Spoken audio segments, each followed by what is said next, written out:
Anda masih di Selebes Petang, pemirsa. Kita lanjutkan informasi. Sekretariat DPRD Sulawesi Selatan menggelar rapat paripurna pengambilan sumpah janji anggota DPRD Sulsel periode 2019-2024. Dengan begitu, anggota DPRD Sulsel ini resmi menjabat untuk masa kerja 5 tahun ke depan.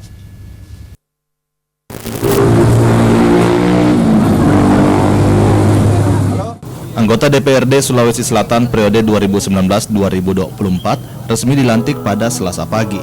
Pengucapan sumpah janji dipimpin langsung Ketua Pengadilan Tinggi Makassar Syahrial Sidik yang diikuti oleh para anggota DPRD Sulsel. Berdasarkan surat keputusan Kementerian Dalam Negeri yang dibacakan Sekretaris Dewan DPRD Sulsel Muhammad Jabir, jumlah anggota DPRD Sulsel yang dilantik sebanyak 83 orang.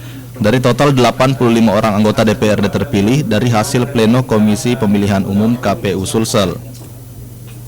Dengan begitu terdapat 2 nama anggota DPRD Sulsel yang tidak dilantik, yakni anggota DPRD Sulsel dari Partai Gerindra Daerah Pemilihan Makassar, 2 Misriani Ilyas, dan dari Partai Demokrasi Indonesia Perjuangan atau PDIP dari Dapil Makassar 2 Novianus YL Patandu.